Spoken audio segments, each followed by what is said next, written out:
Yo, what's up, everybody, and welcome to the Meet Me on Main Street podcast. I've been MIA for the last couple weeks. My apologies. We've had a little family emergency, but I am back now. Everything is okay, and it feels great to be back.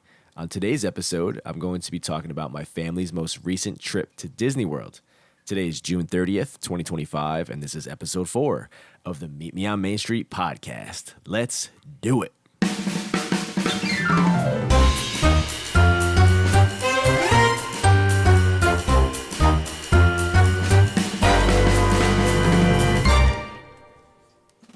Hey, what's up, everybody? This is Joey Belveduto, aka Nostalgic Belv. I hope you're having a fabulous day.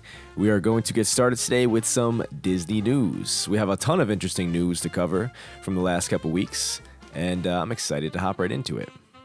A brand new steakhouse opened up this month and debuted at the Swan and Dolphin called the Bourbon Steak by Michael Mina. They are serving top-tier beef, seafood, and cocktails, but heads up, it's fully booked through July.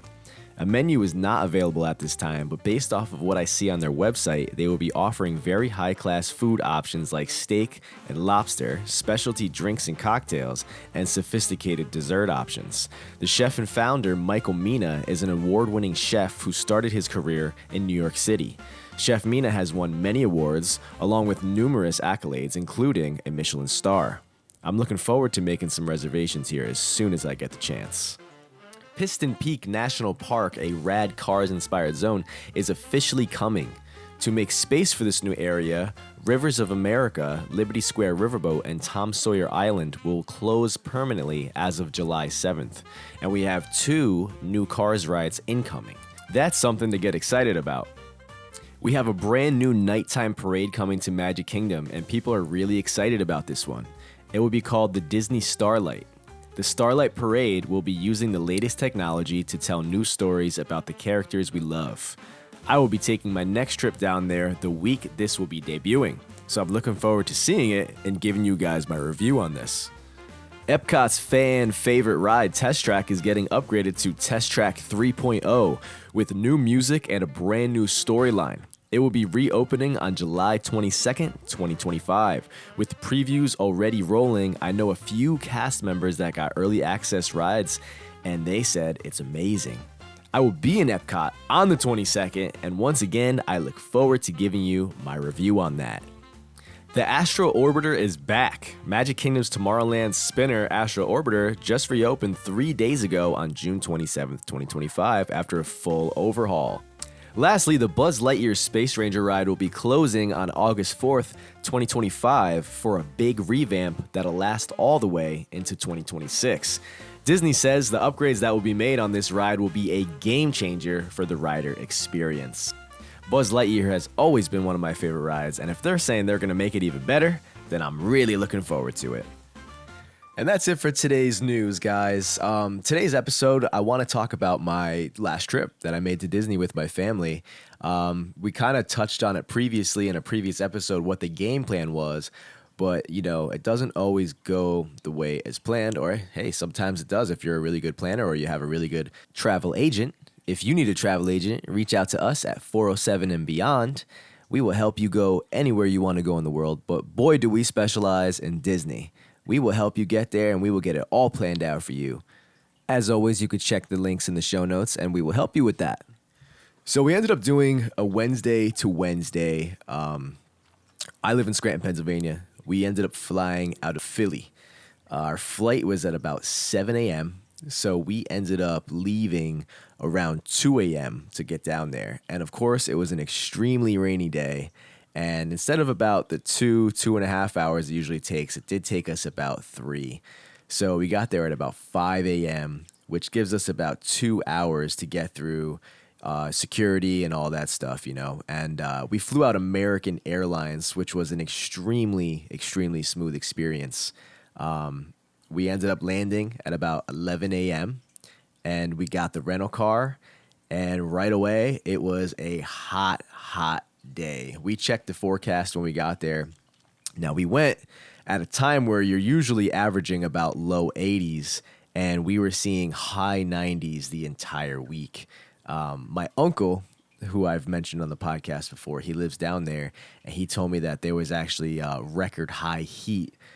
They haven't seen heat that high in about 60 years. So we were seeing about almost 100 every single day that we were down there. So yeah, we landed in MCO.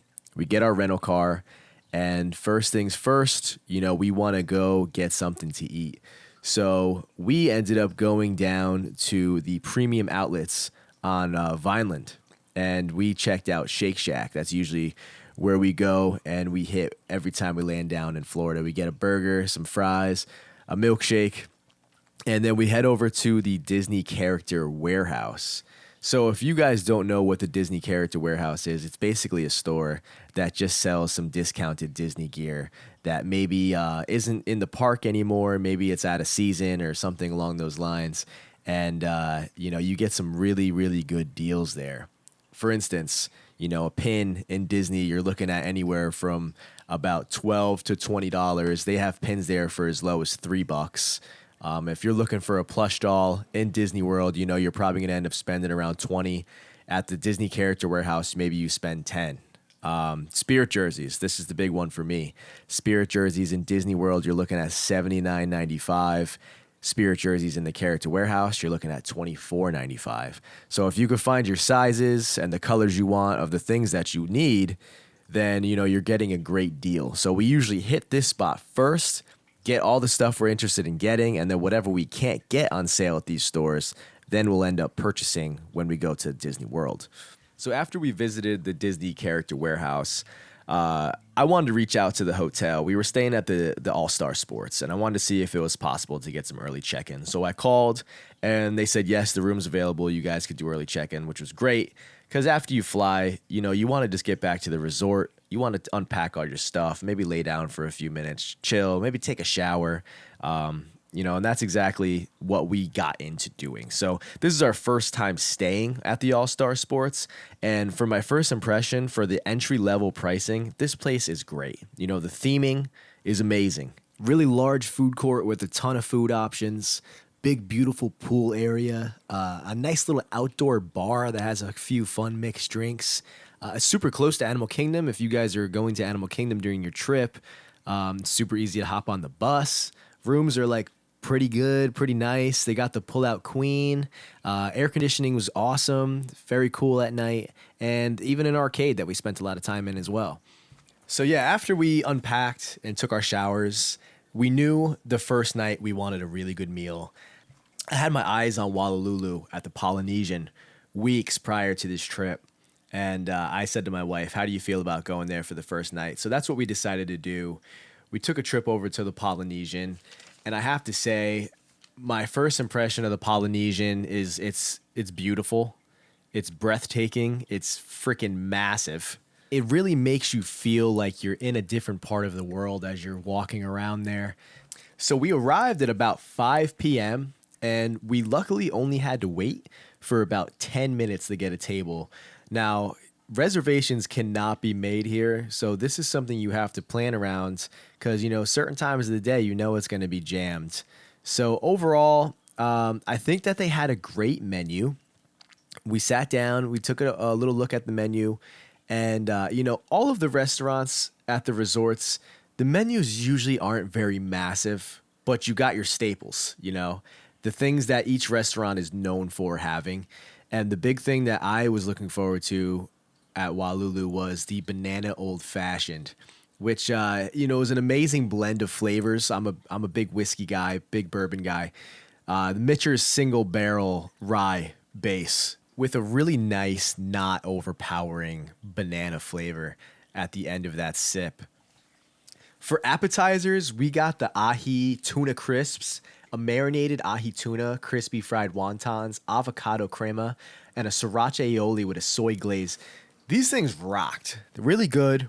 Portion was a good size. Wasn't super overpriced. $17. Something good for the table to snack on before your food comes. We also got the masubi, which was interesting. It was a glazed spam with crispy rice pearls with a sriracha honey. If you've never had spam before, it's interesting. It's different. I think I don't think there's much of an in between. I think you either really like Spam or you really hate Spam. That's from my perspective on what I've seen in my life. It was good. It was different. But I will say Spam has this very like dog foody, cat foody smell to it. If you're somebody who doesn't like certain smells, but it overall had a good taste. It was interesting. My wife is the one that picked it out, and I'm gonna say once again, if you like Spam, try it out. If you don't like Spam, don't try it. That's the best way I could really put it. For our food, our main entrees, my wife ended up getting the Wayfinder burger with a gluten-free bun. So they do have gluten-free options there as well. That was 2 pressed patties, American cheese, onion jam, volcano sauce, with a sweet bun. But like I said, she got the volcano bun. I'm sorry, volcano bun. I came with the gluten-free bun. And the mac salad or sweet potato fries, which she got the sweet potato fries with a side of honey mustard. They were really, really good. I ended up going with the short rib loco moco, which was a shiitake mushroom gravy, crispy rice cake with a fried egg on top with the short rib. That was amazing. Melted in your mouth. Amazing flavor. I'm a huge mushroom guy, so the shiitake mushroom gravy was just so good. I would have ate that thing over and over again. If I end up going back there this next time we go, hands down, I'm going to get the short rib loco moco again. And my son, he's 6. He got the white cheddar mac and cheese. Pretty straight to the point. He enjoyed it. He ate all of it, and it was very, very good. One thing I will add, when we left, we got out of there at about 6:30, and by this time, there was a massive line to get in. So plan accordingly. If you guys want to go out to eat, I heard the wait was up to about an hour. So, and if you guys are really hungry and you're really planning on getting in there, you might end up having to find somewhere else to eat unless you maybe get there like early, like I did around 5. So, after that, back to the hotel, we did a little night swim, and then, we wanted to crash and go to bed because the next day we're going to Magic Kingdom. So the plan was to rope drop, but it doesn't always go as planned, especially with children. It's not always easy to get up for the rope drop. We ended up getting on the monorail by about 8:30. So as you know, if you stay at the resort, or maybe you don't know, you get 30 minutes early access to the park. So we did get on the monorail by 8:30 and the park by 9. We could have been in the park by 8:30 if we wanted to. First things first, we hit the PhilharMagic. My wife and I love PhilharMagic. It's just one of our favorite things to do. Right after that, headed over to It's a Small World. Obviously a classic. It's a staple in Disney. Had some fun on that, and then I ain't wasting no time. I need a Mickey pretzel with cheese. You know what I'm saying? Bright and early. Didn't eat no breakfast. Need the Mickey pretzel with cheese. It's a must. Got that in. Now we got a lightning lane over for Pirates. So we went over to Pirates, gave that a ride. Wrote a few other things in this time. But boy, was it hot. It was so hot that day. It ended up hitting 100. And like I said, the time period we went, it usually doesn't get that hot. We booked it around that time thinking we wouldn't be hit with the heat that much. We were expecting, 80, 85, but it was 100 and it just beat us down. I don't know what it was. I crammed in so much work before we left for vacation. And by 4:30 on that day at Magic Kingdom, I tapped out, which I'm ashamed to say. I am not someone who normally taps out, but the heat got me. My head was freaking cranking. And so I decided I was going to go back to the car and I was going to sit in the AC for a little while and see how I felt. But in Magic Kingdom, you either got to get on the boat or the monorail, go all the way back to the parking lot, all the way back to your car. So by the time I got there, I called my mom, talked to her for a little while, kind of just told her about how the day was going, sat there, tried closing my eyes for a few minutes, but it was just hitting so hard. So I messaged my wife that was still in the park with my son, and I said, I'm just going to head back to the resort for a little while. I'm going to take a nap, and then I'll meet back up you guys when the fireworks are going to happen. So by the time I got back to the resort, my wife texted me and said, come pick us up too, we're tapping out. So unfortunately, on day 1, we tapped out.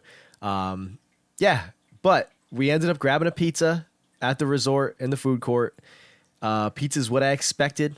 Wasn't great, but it wasn't bad. You know, it was. I would say some people say Chuck E. Cheese pizza. It was very similar to something like that, and that's how we ended the night. So the next day, the plan is Hollywood Studios. We wake up. My wife went down to the food court, got some Mickey waffles, some scrambled eggs, sausage, that type of stuff. We ate. Another hot day, 97 degrees outside. And sunscreen is a must. Make sure you guys got the sunscreen. You don't want to be caught without it because if you get that sunburn, especially early on in the trip, you're going to ruin the rest of your trip, or at least the next couple of days, right? So yeah, we lotioned up and we hit Hollywood Studios. So as soon as we get in the park, I'm approached by a man who has a pin bag. So I'm a big pin trader, my wife and I, and we get a little pin trade going right away. Nice gentleman, did a pin trade with my wife, and followed up that with a photo shoot in front of Mickey and Minnie's Runaway Railway. We did have the memory maker, which, guys, spend the money for the memory maker. You get the most high quality photos. Every time you see a cast member with a camera, they'll take a photo of you and your family. You guys could have fun. These are memories you could hold on to forever. If you're going to buy a photo on one of the rides of a photo that was taken of you while you were riding, that's going to cost money, guys. You know, get the memory maker and you get the digital download to your phone right away, and you could get as many prints as you want of that photo, right? So yes, get the memory maker. I always suggest the memory maker. So yeah, a little photo shoot in front of Mickey and Minnie's Runaway Railway. Then we had the lightning lane for that ride right after that. We hit that ride. It was the first time my son rode it. What a good ride. You know, I was thinking previously, do I think that Mickey and Minnie's Runaway Railway is a top 5 ride for me in Disney? I don't know. It might be close. It's a good ride. It's well themed. You know, it's the trackless ride. They're always so smooth. So you know, maybe I'm gonna talk about that in a future episode. My top rides, but yes, maybe it is a top 5. So after that, we had another lightning lane over at the Tower of Terror. That one's a family favorite. You know, obviously my first episode was about the Tower of Terror. Loved it, just loved it. First time my nephew rode it. And he had a blast. You know, you never know what to expect on somebody's first time on the Tower of Terror, how they're going to react, but it was all laughs. Of course, when you have the memory maker for Tower of Terror, you get the video of you guys dropping, which, such a good memory, you know? After that, we did an Olaf meet and greet. The kids got to meet Olaf, which was amazing. Once again, another reason to have the memory maker. And then we headed over to the Star Wars area. We had a lightning lane for Smuggler's Run. So fun. The ride feels so real. Such a real ride. Feels so realistic. And then after that, we headed over to the Disney Play and Dance show, which was the first time we ever did this, actually. And, you know, of course, I had my son and my nephew Leland. It was a good time for us to just get out of the heat, feel a little bit of AC, let the kids watch the show. Mickey makes an appearance. You dance. And it was great. You know, parents get to cool off, kids get to chill and have a good time. Now, my brother and I, we are Disney credit card holders, so there are some certain perks that you could get for being a Disney credit card holder. And one of them is you have an exclusive meet and greet with Darth Vader, which was very cool. My son met Darth Vader the last time we were here, but my nephew, this was his first time there. And, you know, we asked him, what did you think of Darth Vader? First of all, very tall. Yes, very, very, very tall guy. And the kids were a little confused after meeting Olaf because Olaf's all hugs and Darth Vader is not, you know, he's not wanting the hugs. So yeah, after that, we went over and met BB-8, met Chewbacca. Chewbacca is always fun as well. Great experience with him. I have some fun videos and some fun photos with him. And then we headed over to our reservations that we had at the Sci-Fi Dine-In. For those of you guys that don't know the Sci-Fi Dine-In, it's a step back into the 1950s, and it's as if you are eating in a drive-in theater, and you're actually sitting at a table that is based off of a 1950s car, which is super, super cool. Very cool vibe.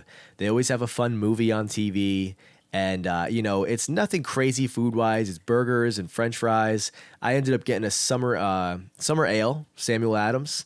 onion rings, a burger, and yeah, it was great. My wife got a milkshake. I had a taste of that. That was really good as well. I highly suggest the Sci-Fi Dine-In. After this, we went over to ride Rise of the Resistance, and that was my first time riding that ride. That ride was also excellent. I'm not going to give too much away about that ride, but yeah, it's worth it. We ended up paying for the Lightning Lane to get it. I think it was about $17 a person or something like that, but it's worth it. Great ride. And by this time it was decently late in the day. We ended up probably leaving there around, I'd say, 7 at night. My son was kind of getting a little tired, a little cranky, so we ended up going back to the resort and we ate light at the food court that night. Chicken tenders and fries for dinner. I had a margarita from the little poolside bar outside. Followed that up with a little night swim, and then we went to bed. And we prepared for our next day, which was Saturday. And Saturday was mainly planned as just a chill day. We did have planned to go to the Figment Pin Guy's pin event that was happening down right in Orlando, right outside of the parks. And, we brought, like I said, myself, my wife, we brought all of our pins with us, and especially our traders. We wanted to do some big trades. And the other plan was to go over my Uncle Johnny's house for a barbecue on this Saturday afternoon as well. So we started off the day going down to Disney Springs. My first time in Disney Springs in a long time. And we went right to Polite Pig. Wow. I have to say, Polite Pig was possibly my best dining experience while I was down in Disney. I love barbecue food. I love whiskey. I love bourbon. If you're like me, you're going to love Polite Pig. The bourbon and whiskey menu is actually insane. It's extremely overwhelming, but in the nicest, greatest way possible. I believe there's over 100 different whiskeys and bourbons on their menu. I probably actually only knew about 8 of them. So somebody did suggest to get the sweet tea old fashioned, which was amazing. Honestly, if I had to choose between the sweet tea old fashioned and the banana old fashioned, I would not be able to choose. They were both so good. I love them both equally. We put in our order for our food. My wife got this special salad that looked really, really good. Of course, I am not going to get a salad at Polite Pig. I ended up getting the butcher board for 2, but I obviously ate it all by myself. We're talking pulled pork, smoked chicken, brisket, jalapeno cheddar sausage, coleslaw, cornbread, pickles, and for my 2 sides, I got baked beans, macaroni and cheese. Guys, my mouth is literally watering right now thinking about this food. I'm not going to give away the rest of this episode, but I will say I returned and got this same meal 2 other times after this because I was so obsessed with the butcher board at Polite Pig. It was just so good. We also seen an older gentleman. I'd say he was probably in his 70s. He was a pin collector and he had a vest on that probably had over 200 pins. It was super cool. I got to get a photo with him. Very, very awesome. Very friendly guy. After Polite Pig, we headed over to Amaretta's Bakery. My wife got some amazing sweets there. Everything looks so amazing. My wife is a baker. She has a background of making specialty cakes and all things like that. So she was really in heaven looking at all the different ways they do things, and everything just tasted phenomenal. By this time, we had to start making our way over to the pin event, so we hopped back in the rental, and we made our way down there. Like I said, my wife and I, we love pin trading. It's one of our favorite things to do when we're down in Disney. I'm actually going to do a deeper dive on pin trading and do an entire episode about it one of these days. I usually don't watch a lot of television, and when I do watch anything, I'm usually on YouTube watching certain YouTubers do pin trading live in the parks or doing some pack openings or something along those lines. But my wife and I, we love to watch it. So first impressions, we really didn't know what to expect because this would be our first time attending one of these pin events. It was extremely crowded, and I think because there was just so many people in there, The AC was just non-existent. I remember walking in, seeing so many tables, and the first table we went to, I opened up a binder, started looking at some pins, and I was sweating so badly. It was just running down my forehead, dripping down the tip of my nose onto this guy's binder of all of his pins, and I felt so uncomfortable about that. But I looked around, and everybody was kind of doing the same thing because it was literally probably 90 degrees in there. But man, did we get some great deals. I seen some of the big YouTubers that I mentioned before that I'm interested in watching. Just to shout out one, Princess Shannon. I really enjoy watching her and her husband. They have a really great channel. I ended up kind of bumping into them and I wanted to take a photo, but I felt a little awkward about it because everyone just seemed kind of sweaty and irritable a little bit. So I was afraid to ask. But yeah, we traded pins for about 2 hours. My wife, she is a pin trading maniac. If you see my wife coming, you better watch out because she's ready to strike a really good deal. So yeah, we ended up doing that for about 2 hours. We were pretty satisfied. We were pretty ready to leave because it was so hot. And we were walking out and there was a small little restaurant attached to the hotel where the event was being held. So I decided to run in and grab a drink. And on my way out, standing by herself was Princess Shannon, and I was able to just say, "Hey, what's up? I really appreciate, your content." And I, was wondering if I could get a photo. So I popped a photo with her real fast. She was super friendly, super nice. I ended up posting the photo on Instagram and I tagged her in it. And she even responded and said, "Hey, it was super nice meeting you." So definitely check out her channel. She is Princess Shannon on YouTube. Super great content if you're into pins or if you're looking to get into pins or learn more about pins. Super, super awesome. So by this time, it's time to head down to my Uncle Johnny's house. My Uncle Johnny, just to give a little backstory, they all lived in upstate New York, and they decided that they loved Disney so much, they wanted to move down to Orlando, Florida a couple years ago. My uncle ended up getting a job as a security guard. My cousin Moose ended up getting a job in Casey's Corner, where he, I believe, is a manager there. And my cousin Morgan works at the Irish Pub in Disney Springs. And so if I ever have any questions about Disney, they are the ones that I ask. So yeah, we went down, we checked out his house. It was the first time we were there. It was awesome. Just good vibes, eating some hot dogs and some burgers on the grill and, kind of getting a game plan for the next day because they were going to come hang out with us and hit Disney Springs and do a couple more things the next day. So we went back to the hotel, got some rest, got some night swimming in, and then from there, we prepared for our next day, which was Sunday. So at this point, guys, I still have Sunday, Monday, Tuesday, and Wednesday left to talk about. We're just about a half hour into the podcast now, and I think it'd be easier for me to make a part 2, so I don't have to leave out any of the details, but I don't make this episode like too long. So yeah, I appreciate you guys listening today. Once again, I apologize that I was MIA for a while. Kind of just had a few family things going on, but we're back. Everything's okay. And we are actually planning another trip. Like I said earlier in the episode, we will be heading down there at the end of July. And, I'm looking forward to it because there's a lot of things that are going to be coming back, like Test Track.